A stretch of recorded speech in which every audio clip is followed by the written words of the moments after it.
Assalamualaikum warahmatullahi wabarakatuh. Perkenalkan, nama saya Sabrina Zulfa dari kelas 1D Program Studi Ilmu Perpustakaan Fakultas Adab dan Humaniora. Yang pertama-tama yang saya hormati Ibu Lili Sudiryaweni, M.Hum, sebagai dosen mata kuliah Sumber Informasi dan teman-teman sekalian. Di video kali ini izinkan saya menjelaskan secara singkat tentang monograf. Jenis-jenis monograf.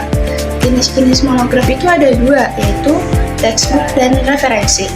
Textbook atau buku teks adalah sebuah buku yang berisi uraian bahan tentang mata pelajaran atau bidang studi tertentu yang disusun secara sistematis dan telah diseleksi berdasarkan tujuan tertentu, orientasi pembelajaran, dan perkembangan siswa untuk diasimilasikan. Buku teks biasanya disusun oleh para ahli atau penulis yang memiliki pengetahuan mendalam dalam bidang tersebut.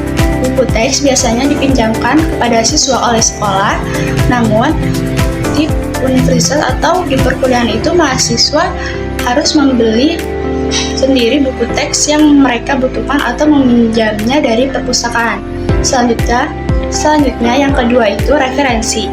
Referensi adalah informasi yang dijadikan rujukan atau petunjuk untuk mempertegas suatu pernyataan seperti informasi, data, atau ide dalam suatu karya tulis, penelitian, atau pembelajaran. Referensi digunakan untuk menguatkan argumen atau data dalam suatu karya tulis, menghormati hak cipta, dan mengakui kontribusi penulis lain, serta mencegah plagiarisme dengan memberi kredit kepada sumber yang dikutip. Oke, selanjutnya adalah referensi. Referensi terdiri dari 9, yaitu salah satunya adalah bibliografi. Bibliografi itu adalah daftar pustaka yang mencakup isi dan deskripsi suatu buku, meliputi judul, pengarang, edisi, cetakan, kota terbit, penerbit, tahun terbit, jumlah halaman, ukuran tinggi buku, dan ISBN. Contoh dari bibliografi yang tercetak itu adalah Bibliografi Nasional Indonesia. Bibliografi ini berisi terbitan yang berupa buku, laporan penelitian, buku teks, bacaan kanak-kanak, terbitan pemerintah atau pusat maupun daerah, risalah konferensi, terbitan berkala, dan peta.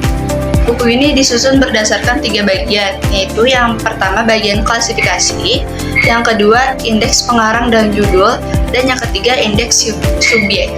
Selain itu, bibliografi yang dimuat dalam buku ini disusun berdasarkan urutan klasifikasi DDC, yakni 000 untuk karya umum, 100 untuk filsafat, 200 untuk agama, 300 untuk ilmu-ilmu sosial, 400 untuk bahasa, 500 untuk ilmu-ilmu murni, 600 untuk teknologi, 700 untuk kesenian, 800 untuk kesusastraan, dan 900 untuk geografi dan sejarah. Selanjutnya, buku ini memiliki kelebihan, yaitu bibliografi ini mencakup seluruh terbitan Indonesia, sehingga kita dapat mengetahui buku-buku apa saja yang telah terbit dalam kurun waktu tersebut. Selanjutnya adalah kesimpulan dari buku bibliografi ini. Buku Bibliografi Nasional Indonesia volume 48 nomor 1 Juni 2000 dan nomor 2 September ini berisi informasi mengenai buku-buku yang pernah diterbitkan di Indonesia pada bulan-bulan tersebut.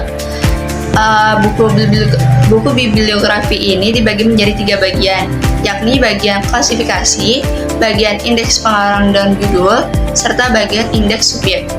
Buku ini dapat digunakan untuk mengetahui terbitan yang ada di Perpustakaan Nasional untuk digunakan sebagai rujukan penelitian dan lain-lain. Sekian penjelasan singkat tentang monograf. Kurang lebihnya mohon maaf. Wassalamualaikum warahmatullahi wabarakatuh.